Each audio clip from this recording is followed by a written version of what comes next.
Angkut 15 orang yang hendak berwisata. Sebuah kapal karam di perairan Maratua, Kalimantan Timur. Warga Sanggau dihebohkan penemuan mayat dalam karung. Korban dibunuh karena masalah utang piutang.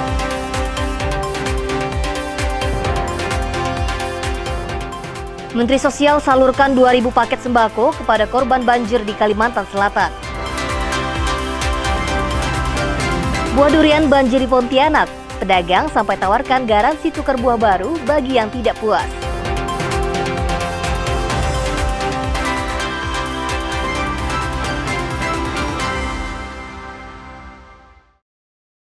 Halo, selamat pagi saudara. Senang sekali Kompas Pagi dapat kembali hadir di hadapan Anda. Kami telah merangkum beragam informasi teraktual dan menarik seputar Pulau Kalimantan yang akan menemani Anda selama 1 jam ke depan. Bersama saya, Melianta Chung. Mari kita jelang Kompas Pagi selengkapnya hanya di Kompas TV Independen Terpercaya.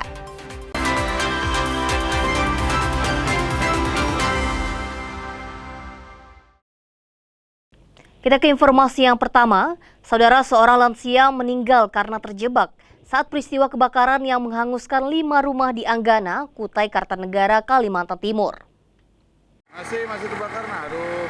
Peristiwa kebakaran ini terjadi pada Minggu dini hari di Jalan Sukalima, Anggana, Kutai Kartanegara, Kalimantan Timur. Seorang wanita lansia berusia 71 tahun meninggal terjebak saat peristiwa terjadi.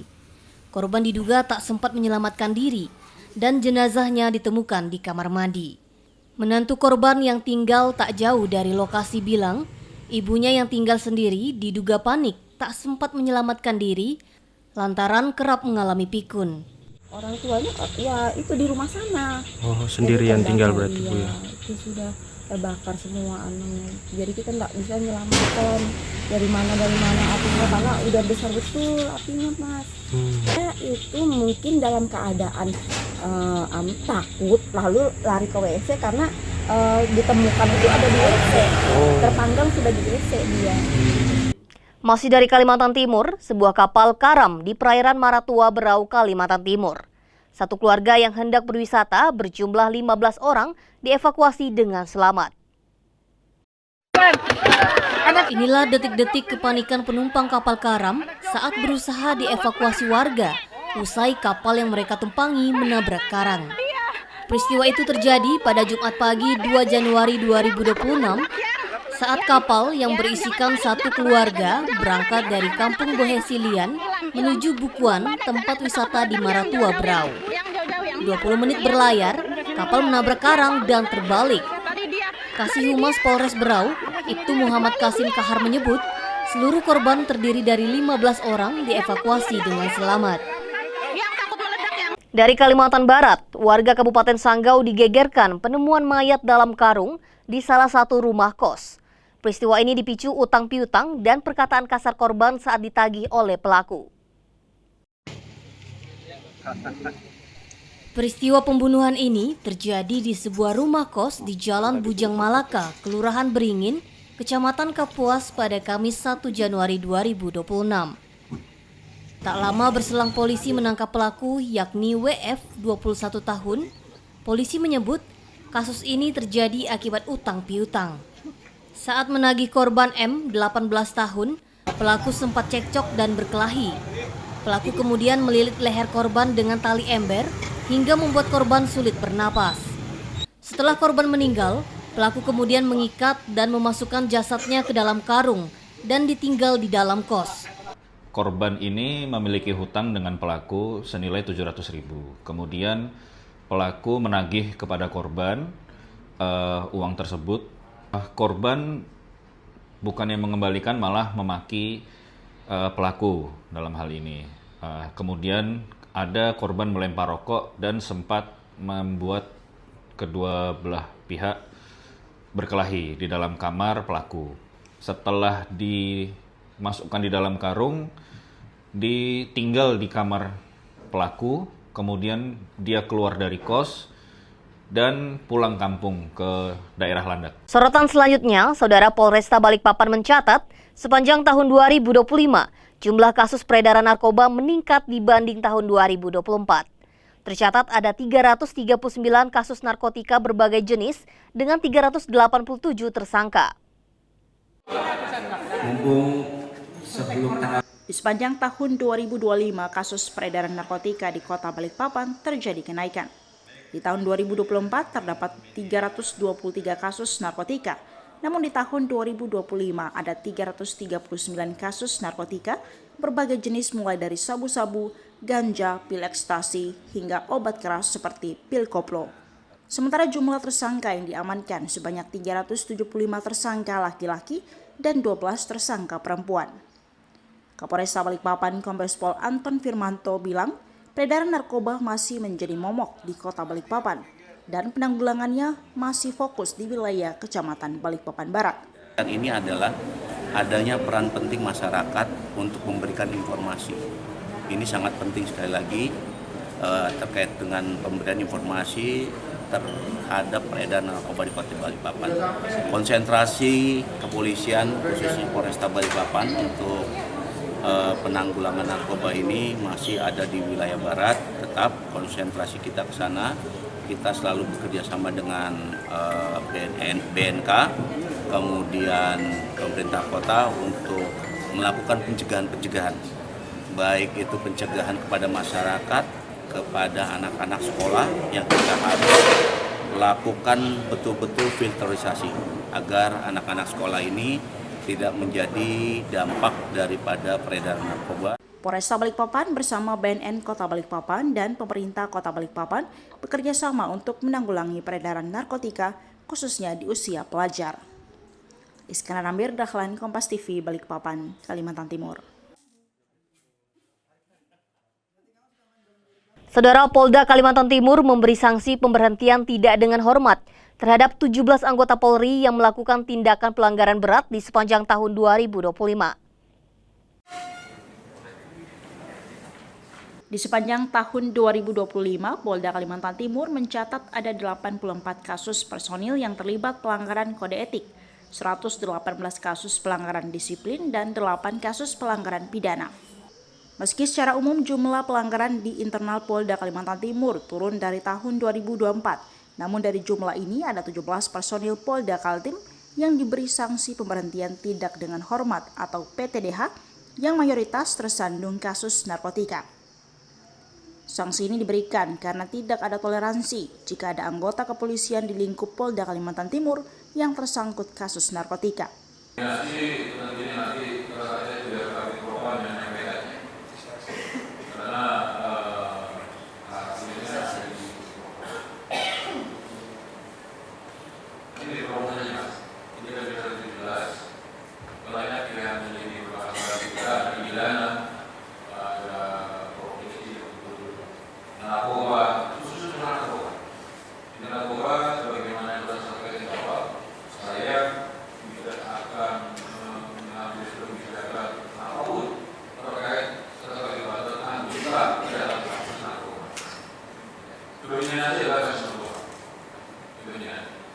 Selain narkotika, ada sejumlah anggota Polri yang diberhentikan lantaran disersi atau mangkir dalam tugas yang diberikan sanksi PTDH baik dari pangkat bintara maupun pangkat perwira.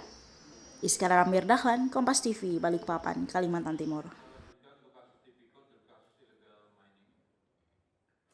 Usai jeda, kami akan kembali hadir dengan informasi seputar. Demi kenyamanan, warga gotong royong perbaiki jalan rusak secara swadaya. Tetaplah bersama kami di Kompas Pagi.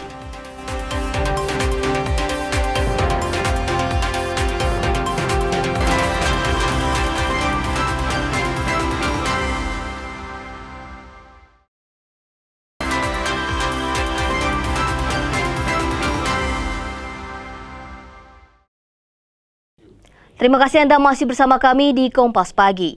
Saudara, banjirop masih terjadi di Kota Banjarmasin, Kalimantan Selatan. Salah satunya di Jalan Pemurus Dalam. Banjir ini ganggu aktivitas perekonomian warga setempat. Dalam 1 bulan terakhir, kondisi Jalan Pemurus Dalam yang terbilang rendah ini kerap direndam banjirop akibat sejumlah drainase yang tidak berfungsi dan intensitas hujan yang tinggi. Akibatnya, aktivitas perekonomian seperti perdagangan di sekitarnya terganggu. Selain peninggian jalan, warga juga berharap perbaikan drainase agar jalan tak lagi digenangi rob. Mamat, seorang pedagang rambutan, mengaku penjualan menurun jika kondisi jalan tergenang rob. Biasanya kalau itu hampir itu setengah hari sudah habis. Nah, karena ini kondisinya yang malam tadi kan hujan, bahkan sampai pagi tadi, bahkan sampai jam 12 tadi kan.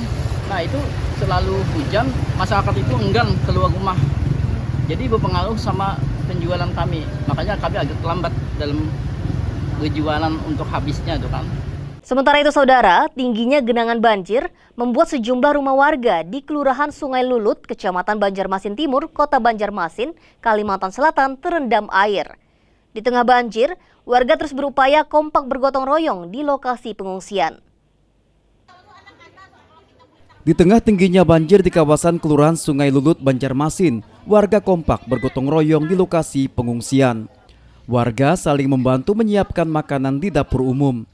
Banjir memang membuat warga kesulitan, namun di sisi lain, kebersamaan dan kekompakan mereka semakin meningkat. Kan lainnya nih kejurang gotong royongnya tuh kuat. Nah, ada anu-anunya gotong royongnya kuat, RT-nya juga ramah, ibunya RT-nya juga baik. Kalau masyarakat nih apa itu orang tuh mau perhatikan kah? Nah, RT-nya, ibu RT-nya memperhatikan kondisi kampung kebanjiran ini Menurut warga, ketinggian banjir mencapai sekitar 60 cm, sehingga membuat rumah mereka terendam dan tak dapat ditinggali. Sini Pak. Sebatis lah. Bawah lutut kedua nih. Bisa nang tahun 2001 Terakhir kali ngungsi 2001 hanya ini pulang. Buahnya kan biasa Pak. Banjir membuat para wanita menginap di lokasi pengungsian, sementara para lelaki tetap berjaga di rumah masing-masing. Saida Aisyah, Kompas TV, Banjarmasin, Kalimantan Selatan. Masih terkait informasi banjir, Saudara Menteri Sosial Saifullah Yusuf salurkan 2.000 paket sembako dan kebutuhan dasar lainnya kepada warga terdampak banjir di Desa Sungai Tabuk Kramat, Kabupaten Banjar, Kalimantan Selatan. Bantuan diberikan saat banjir berlangsung hampir 3 pekan dengan ketinggian mencapai 50 cm. Menteri Sosial Saifullah Yusuf meninjau lokasi banjir di Desa Sungai Tabuk Kramat, Kabupaten Banjar, Kalimantan Selatan dan salurkan 2.000 paket sembako serta berbagai kebutuhan dasar bagi warga terdampak banjir. Banjir yang melanda Desa Sungai Tabuk Kramat telah berlangsung hampir 3 pekan dengan ketinggian air mencapai 50 cm sehingga mengganggu aktivitas dan kehidupan sehari-hari warga. Selain menyalurkan bantuan logistik, Mensos juga berjanji mendata dan perbaiki rumah warga yang mengalami kerusakan, baik rusak berat, sedang maupun ringan.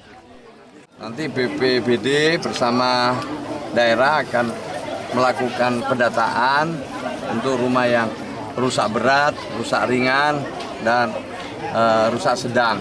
Nanti akan dicoba, setelah itu tindak lanjutnya bagi yang rusak berat tentu ada bantuan tambahan untuk membeli isian rumah, ya, untuk program pemberdayaan dan lain sebagainya.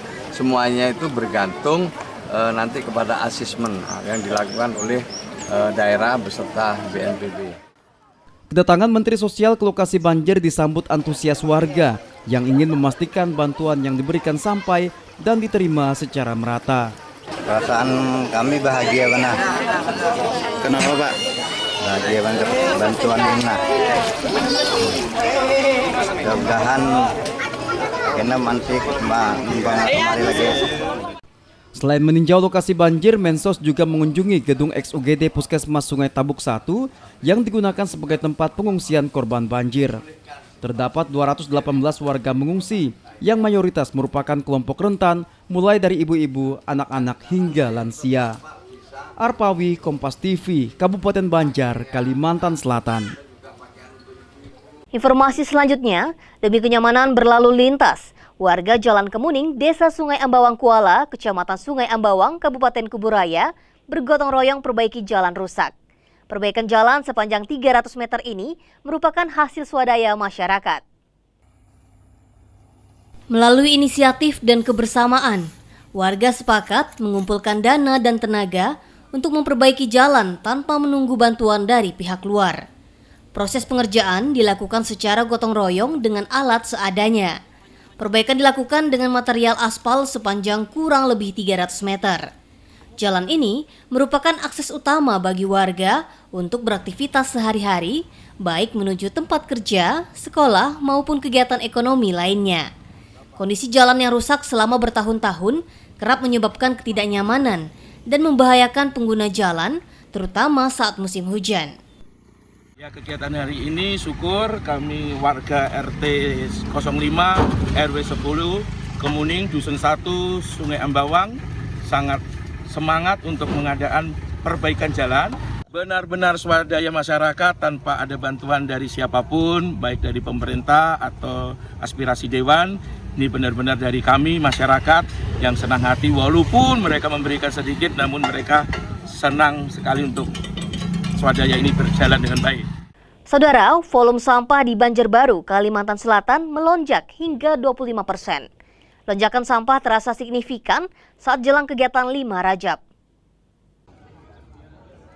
Dinas Lingkungan Hidup Kota Banjarbaru mencatat, sejak 26 Desember 2025, sampah yang masuk ke TPA meningkat dari rata-rata 165 ton menjadi 200 ton per hari atau naik sekitar 35 ton.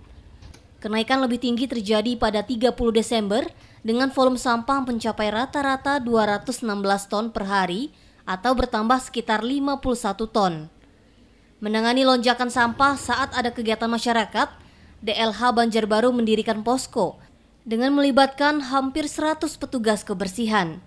Sementara untuk mengurangi beban TPA Gunung Kupang, saat ini sebanyak 80 bank sampah ditargetkan mampu mengelola 70% sampah rumah tangga dan TPA Gunung Kupang dipastikan masih mampu menampung sampah hingga 5 tahun ke depan, meski 12 dari 17 hektar lahan sudah terpakai. Rata-rata sekitar 200 ton per harinya, jadi kenaikan sekitar 35 ton di 2 hari H-2-nya ya. Nah di H+nya ini kemarin sampai 2 hari terakhir kemarin itu naik jadi 216 ton. Jadi kurang lebih sekitar 51 ton penambahnya di H+. Informasi selanjutnya, Tugu Benteng Mangrove Kuburaya resmi berdiri. Informasi selengkapnya akan kami hadirkan usai jeda. Tetaplah bersama saya, Melian Tacung dalam Kompas Pagi.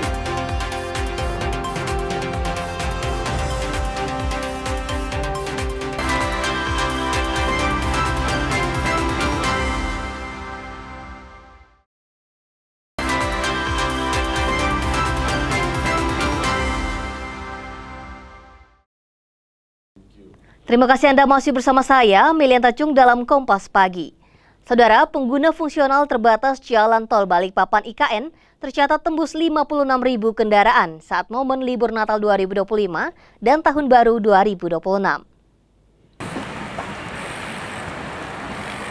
Balai Besar Pelaksana Jalan Nasional Kaltim mencatat sejak pertama kali dioperasikan secara fungsional terbatas Tol Balikpapan IKN, jumlah kendaraan yang melintas dari Balikpapan menuju IKN dan Kalimantan Selatan, begitupun sebaliknya mencapai 56.000 kendaraan.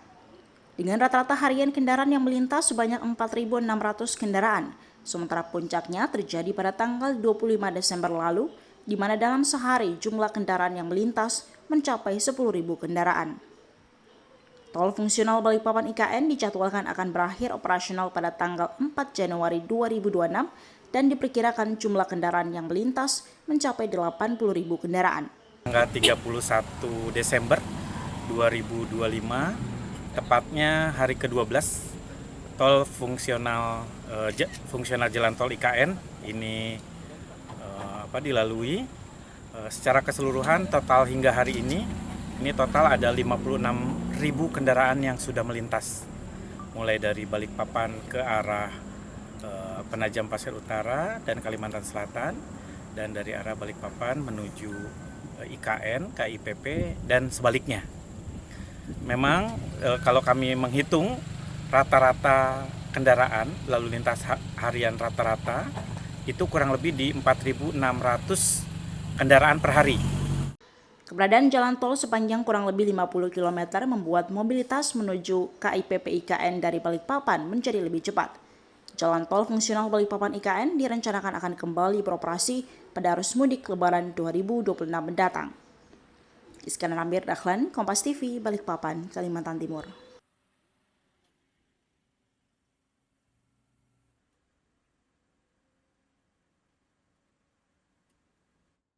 Usai libur tahun baru, Mal Pelayanan Publik Kota Balikpapan, Kalimantan Timur kembali beroperasi normal.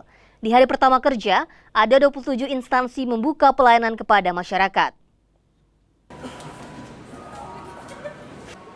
Hari pertama masuk aparatur sipil negara atau ASN sudah berjalan normal. Seperti yang terlihat di Mal Pelayanan Publik Kota Balikpapan, sebanyak 27 instansi sudah beroperasi dengan normal. Meski demikian, jumlah pengunjung tidak sebanyak hari normal karena pelayanan dibuka di penghujung pekan. Untuk di tanggal 2 Januari 2026, kita sudah langsung beroperasi normal, Pak. Jadi untuk seluruh tenan juga membuka layanannya sesuai dengan jadwalnya mereka masing-masing. Untuk pengunjung juga, karena kita sudah update juga melalui media sosial, WhatsApp, segala macam, kita sudah jadwalkan juga hari libur dan juga buka bersamanya seperti itu. Jadi per hari ini kita pengunjung juga mulai memadati walaupun belum banyak seperti normalnya, karena mungkin hari Jumat juga dan juga mungkin ini kan hari kejepit juga Pak ya, jadi tidak sebanyak memang yang pengunjung normalnya seperti itu. Selain 27 instansi, ada 100 pelayanan publik yang ada di Mal Pelayanan Publik Kota Balikpapan. Iskandar Amir Dahlan, Kompas TV, Balikpapan, Kalimantan Timur.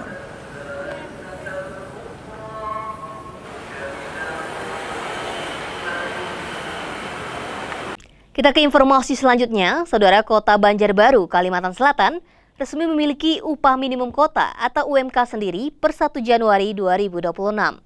Penetapan UMK ini menjadi yang pertama kalinya bagi Kota Banjarbaru.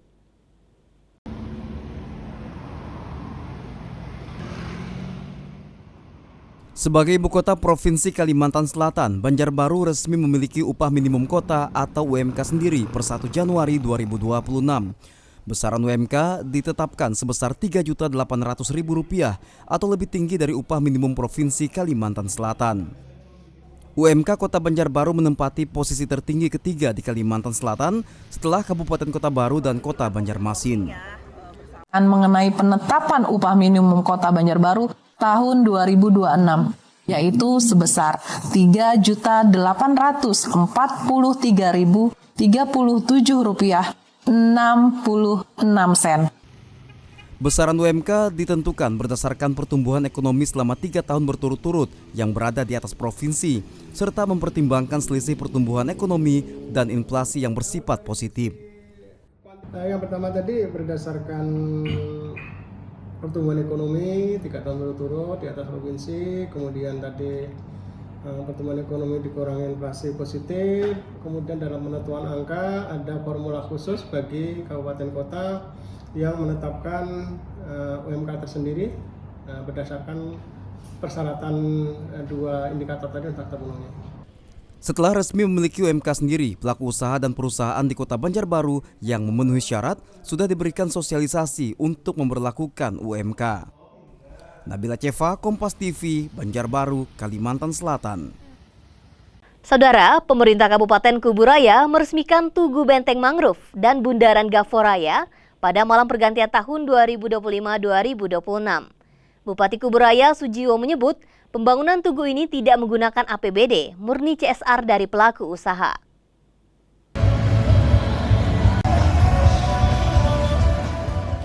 Warga Kuburaya kini memiliki lokasi kebanggaan baru setelah Pemkab Kuburaya meresmikan Tugu Benteng Mangrove Bundaran Gaforaya.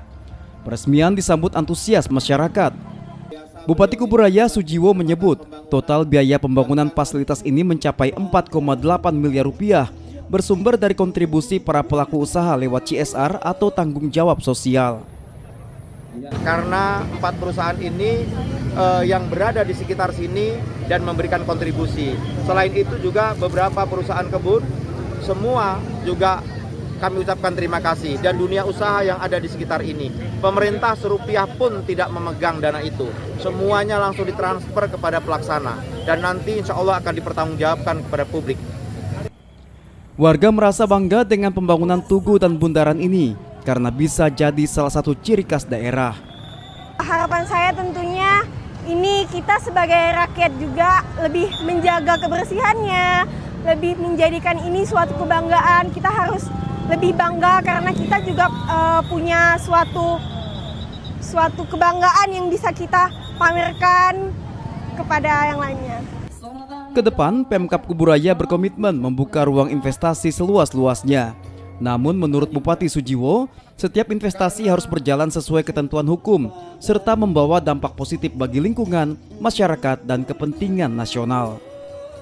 Doris Pardede, Kompas TV, Kuburaya, Kalimantan Barat.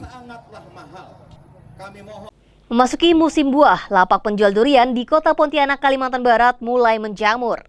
Tidak hanya menyajikan durian berkualitas, garansi ganti buah baru juga ditawarkan para pedagang kepada pembeli yang merasa tidak puas. Tidak hanya buka di kawasan sekitar pasar dan jalan utama, kini lokasi penjualan buah durian di Kota Pontianak juga mulai menyebar merata di sejumlah tempat. Satu di antaranya di ruas Jalan Gusti Hamzah, Kelurahan Sungai Jawi Dalam, Kecamatan Pontianak Kota. Selain menjual durian berkualitas, pedagang juga menawarkan garansi ganti buah baru bagi pembeli yang merasa tidak puas, terutama ketika menemukan buah rusak atau tidak bagus seperti tawar, mentah, ataupun berulat. Kami selain menyajikan durian-durian berkualitas asli dari Jemongko Balai Karangan, kami juga menjamin setiap buahnya kalau ada mentah, tawar, berulat kami siap tukar. Jadi buruan datang ke Jalan Pancasila, lokasi parkiran lebih luas di sini di Pasar Durian Buah BK. Buah yang dijual merupakan durian Jemongko dan Balai Karangan Kabupaten Sanggau. Untuk harga bervariasi antara Rp25.000 hingga Rp80.000 per buah. Bulan lalu saya tidak kebagian ya. Bulan lalu pas pergi sudah habis, sudah tutup. Jadi dijanjikan tengah bulan ini kata dia, tengah bulan Desember langsung saya mati lah. Kemarin semalam, tapi tidak sempat, hari ini sempat. Biasa bang, kalau makan durian hanya makan gitu ya atau diolah lagi jadi apa? Makan durian bang, makan ya, tidak pernah diolah. Tidak hanya di Kota Pontianak, durian kalbar juga mulai dijual di luar pulau seperti Jakarta. Buah BK eksplorasi saya dari 2007 sampai sekarang. Cuman waktu dulu masih eksplorasi, sifatnya pemetaan durian premium, durian berkualitas. Untuk jualan sendiri, lapak itu sekitar 2021.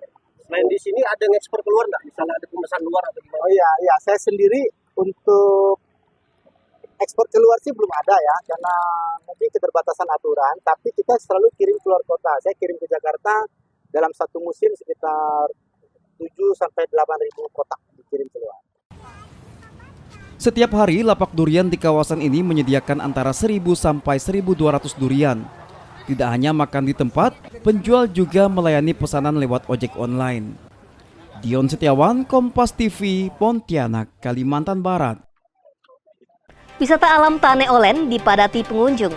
Informasi lengkapnya akan kami hadirkan usai jeda. Tetaplah bersama saya, Melian Tacung dalam Kompas Pagi.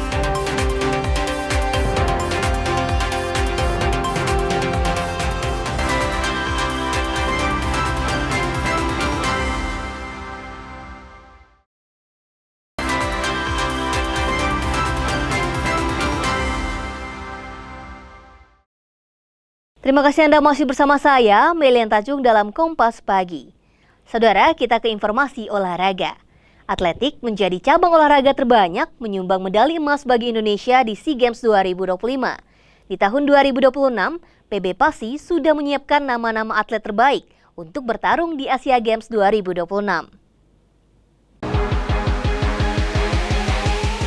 Rebut 9 medali emas, 5 perak, dan 6 perunggu membuat cabang olahraga atletik menjadi penyumbang medali emas terbanyak untuk Indonesia di SEA Games 2025 Thailand. Meski lampaui target, PB Pasi tak mau terlena dan serius menatap Asian Games 2026 Nagoya. Kini PB Pasi sedang menggodok program bersama seluruh pengurus. Nama-nama atlet yang akan bertanding di event internasional sepanjang tahun 2026 sedang dalam proses seleksi atau pematangan PB Pasi. Peraih medali emas, perak, dan perunggu ini juga kami dorong untuk persiapan menuju Asian Games. Beberapa program yang sudah kami siapkan untuk kami diskusikan dengan PB Pasi, bahwa para peraih medali emas ini kami akan dorong untuk mengikuti program TC terpadu dan tryout yang akan kami lakukan. Asian Indoor Athletic Championship 6-8 Februari di Tianjin, Tiongkok menjadi ajang tryout perdana di 2026. Training camp di luar negeri untuk pelari jarak jauh dan menengah juga menjadi program selanjutnya. Rinin Taniken, Yogi Syahrevi, Kompas TV, Jakarta.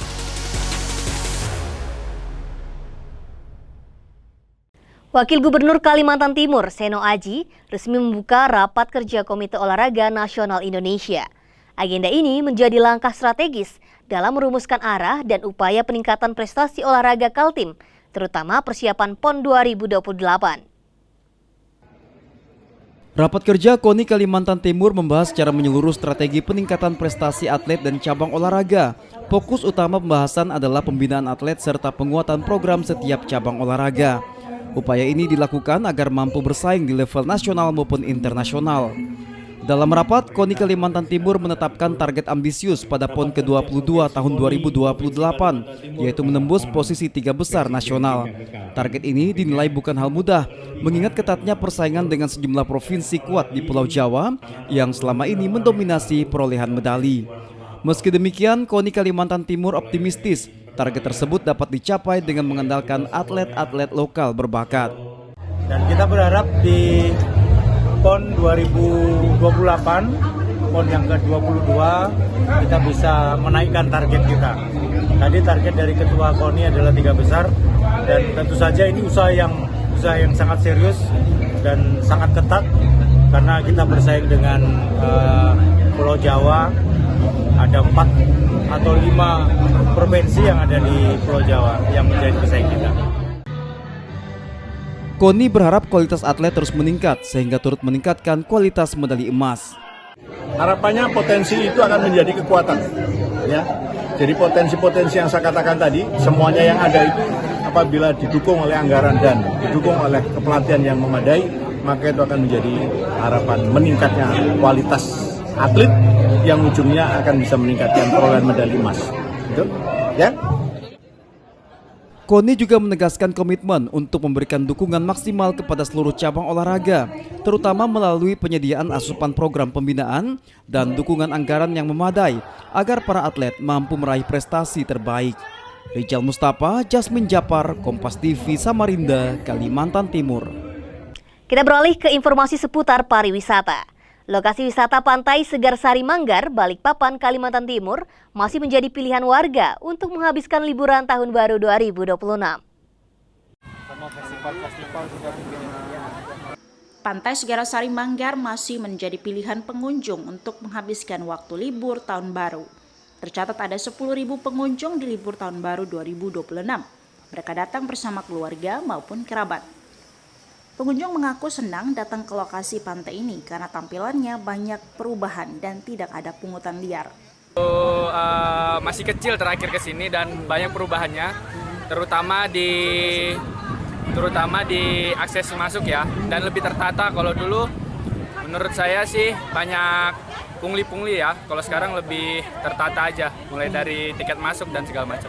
Meski jumlah pengunjung membludak, namun unit pelaksana teknis Pantai Segar Sari Manggar mencatat jumlah pengunjung di kawasan wisata ini mengalami penurunan dari tahun 2024. Jumlah capaian pendapatan asli daerah Kota Balikpapan dari Pantai Segar Sari Manggar periode 2025 hanya mencapai 5,4 miliar dari target 7,4 miliar rupiah atau hanya tercapai sekitar 73%.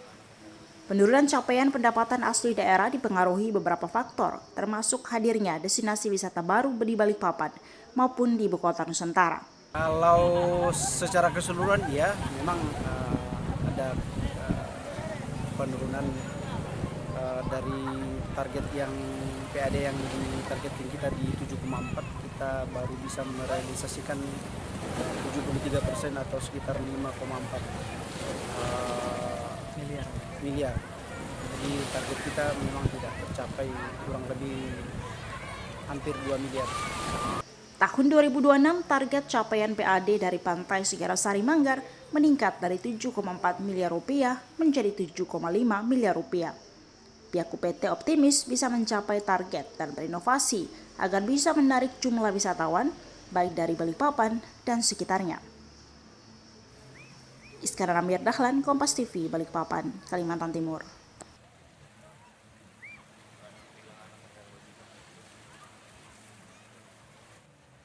Sementara itu, di minggu pertama momen libur pergantian tahun baru 2026, pengunjung memadati destinasi wisata alam di Taneolan, Desa Setulang, Kabupaten Malinau, Kalimantan Utara. Beginilah suasana kepadatan pengunjung untuk menikmati wisata alam di Taneolen, Kabupaten Malinau, Kalimantan Utara. Sejak hari pertama tahun baru tercatat, sudah ribuan pengunjung dari berbagai daerah berdatangan untuk sekadar menikmati keseruan bermain air di aliran Sungai Dangkal yang dikelilingi pepohonan yang masih rapat.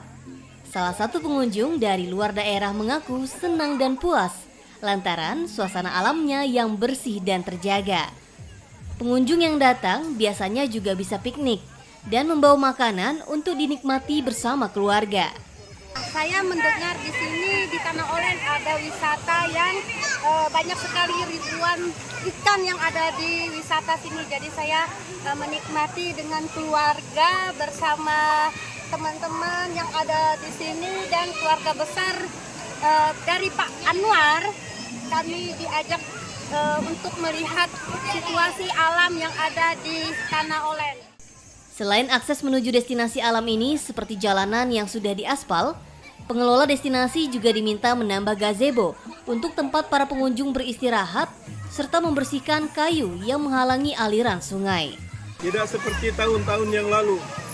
Di tahun 2026 ini pengunjung sampai kurang lebih ribuan yang bisa masuk ke Taneolen ini karena aksesnya sudah dapat dijangkau dan di aspal. Makanya akses sudah mudah masuk ke dalam sini.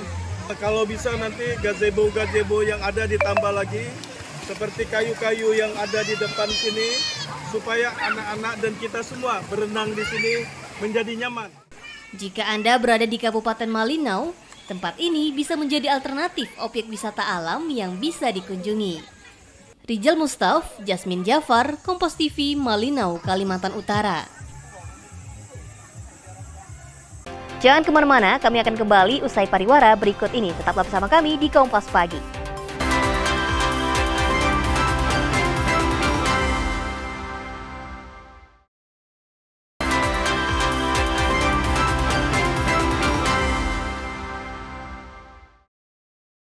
Terima kasih Anda masih bersama kami di Kompas Pagi. Saudara, bagi Anda yang tidak sempat menyaksikan informasi utama Kompas Pagi hari ini, berikut kami hadirkan untuk Anda. Inilah detik-detik kepanikan penumpang kapal karam saat berusaha dievakuasi warga usai kapal yang mereka tumpangi menabrak karang.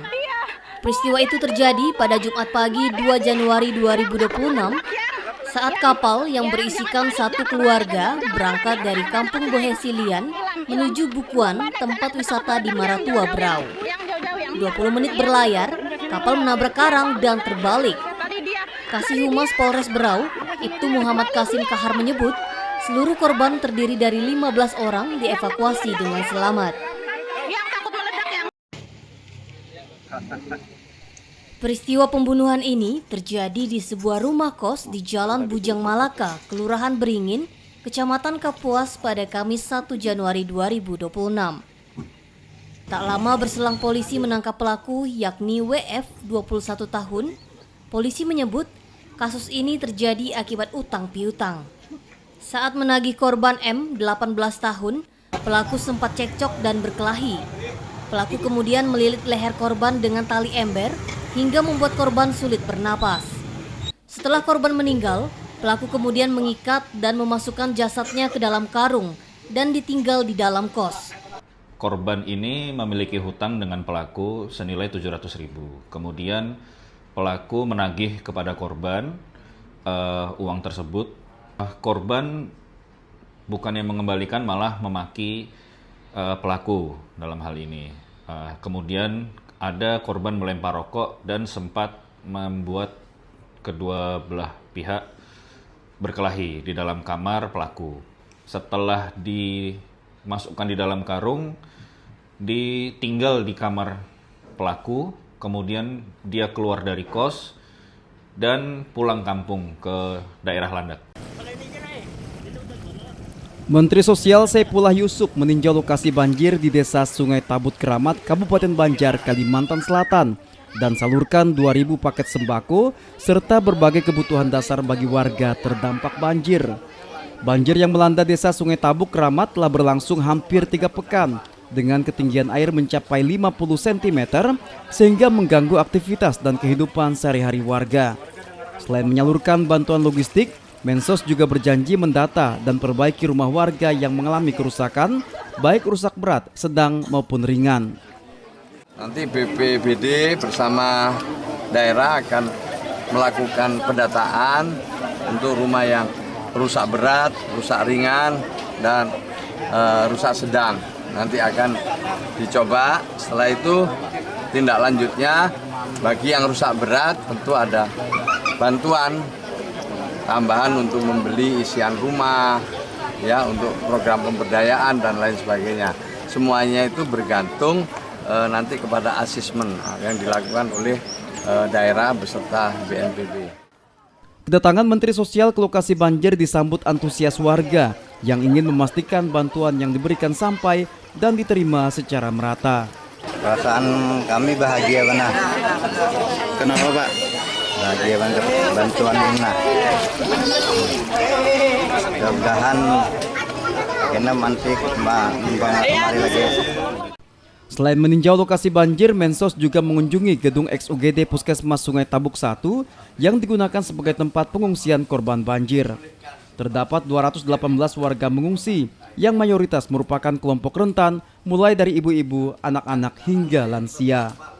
Arpawi, Kompas TV, Kabupaten Banjar, Kalimantan Selatan.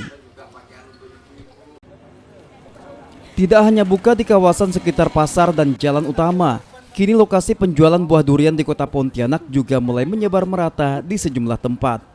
Satu di antaranya di ruas Jalan Gusti Hamzah, Kelurahan Sungai Jawi Dalam, Kecamatan Pontianak Kota. Selain menjual durian berkualitas, pedagang juga menawarkan garansi ganti buah baru bagi pembeli yang merasa tidak puas, terutama ketika menemukan buah rusak atau tidak bagus seperti tawar, mentah, ataupun berulat. Kami selain menyajikan durian-durian berkualitas asli dari Jemongko Balai Karangan, kami juga menjamin setiap buahnya kalau ada mentah, tawar, berulat kami siap tukar. Jadi buruan datang ke Jalan Pancasila, lokasi parkiran lebih luas di sini di Pasar Durian Buah BK. Buah yang dijual merupakan durian Jemongko dan Balai Karangan Kabupaten Sanggau. Untuk harga bervariasi antara Rp25.000 hingga Rp80.000 per buah. Bulan lalu saya tidak kebagian ya. Bulan lalu pas pergi sudah habis, sudah tutup. Jadi dijanjikan tengah bulan ini kata dia, tengah bulan Desember langsung saya mati lah. Kemarin semalam, tapi tidak sempat, hari ini sempat. Biasa Bang, kalau makan durian hanya makan gitu ya atau diolah lagi jadi apa? Makan durian ya, makan ya, tidak pernah diolah. Tidak hanya di kota Pontianak, durian kalbar juga mulai dijual di luar pulau seperti Jakarta. Buah BK eksplorasi saya dari 2007 sampai sekarang. Cuman waktu dulu masih eksplorasi, sifatnya pemetaan durian premium, durian berkualitas. Untuk jualan sendiri, lapak itu sekitar 2021. Selain di sini ada yang ekspor keluar nggak? Misalnya ada pemesan luar atau gimana? Oh iya, saya sendiri untuk ekspor keluar sih belum ada ya, karena mungkin keterbatasan aturan. Tapi kita selalu kirim keluar kota. Saya kirim ke Jakarta dalam satu musim sekitar 7-8 ribu kotak dikirim keluar. Setiap hari lapak durian di kawasan ini menyediakan antara 1.000 sampai 1.200 durian. Tidak hanya makan di tempat, penjual juga melayani pesanan lewat ojek online. Dion Setiawan, Kompas TV, Pontianak, Kalimantan Barat. Saudara, itu tadi informasi terakhir yang menutup perjumpaan kita pada hari ini. Jangan lupa saksikan terus Kompas Pagi dan program menarik lainnya hanya di Kompas TV, independen terpercaya. Akhir kata, saya Melian Tacung, mewakili segenap kru yang tugas mengucapkan terima kasih dan sampai jumpa.